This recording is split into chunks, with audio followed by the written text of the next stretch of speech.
आगे देखिएगा, inorganic chemistry, D पाई और पी पाई बॉन्डिंग। इसकी डेफिनेशन देखेंगे सबसे पहले।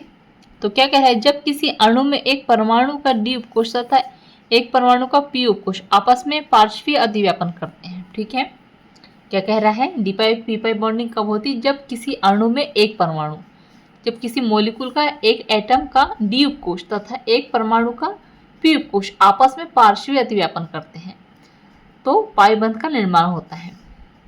यह पाई बंध डी पाई और पी पाई बॉन्ड कहलाता है। ठीक है, डी पाई और पी पाई बंध बनने की क्रिया को डी पाई पी पाई बॉन्डिंग कहते हैं। ठीक है, जिन अणुओं में डी पाई और पी पाई बॉन्डिंग होती है वे अणु सामान्य अणुओं की तुलना में अधिक स्थायी होते हैं। ठीक है, जैसे कि H2SO4, H2SO3, H2SO4, S3PO3, H3PO4, SO2, SO3 और BF3 एक्सेट्रा। ठीक है, ये क्या है, डी पाई पी पाई बॉन्डिंग की एग्जाम्पल है। ठीक है, condition for D pi P pi bonding. ठीक है, कुछ शर्तें दी गई हैं डी पाई पी पाई बॉन्डिंग होने की।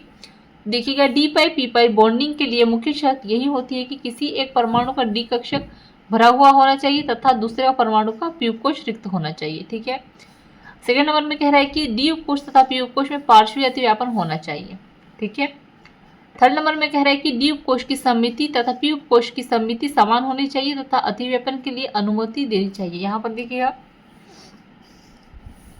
ये यहाँ पर तीनों चीजें यहाँ पर दी गई। ठीक है, आगे देखते हैं हम।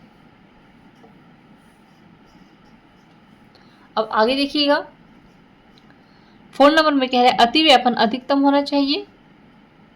यदि कम अतिव्यापन हुआ तो पाई बंध का निर्माण नहीं होता है। ठीक है, अतिव्यापन जितना ज्यादा होता है बंध उतना ही प्रबल बनता है तथा डी कक्षक और तथा पी कक्षक के बीच अधिकतम अतिव्यापन होना चाहिए। ठीक है, इतनी बात समझ में। जितना ज्यादा अतिव्यापन होगा बंध उतना ही प्रबल स्ट्रॉन्ग बनेगा। ठीक है, अब 6 नंबर में कह रहा है कि यदि पी कक्षकों में इलेक्ट्रॉन हो तो तथा डी रिक्त हो तो इलेक्ट्रॉन डी पाई और पी पाई बॉन्डिंग का स्थानांतर पी उपकोष से डी उपकोष में होता है। जैसे कि एग्जाम्पल में दिया है मेटल कार्बोनिल कंपाउंड। अब धातु कार्बोनिल यौगिक में धातु लिगेंड के मध्य पाई बॉन्ड पाया जाता है जो पाई डी पाई और पी पाई बॉन्ड होता है।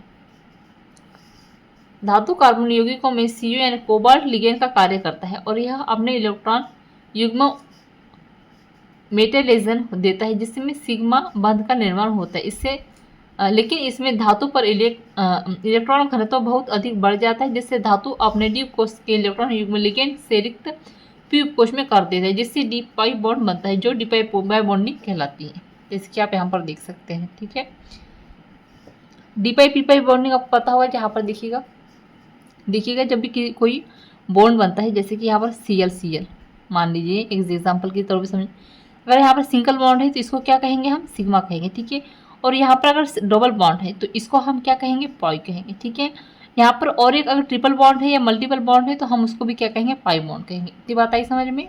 ठीक है, इनके बीच में अगर एक फर्स्ट है तो इसको सिग्मा बॉन्ड कहते हैं, इसको पाई बॉन्ड कहते हैं। ठीक है, तो ये हम पाई बॉन्डिंग की बात कर रहे हैं यहाँ पर। ठीक है, इतनी बात आई समझ में।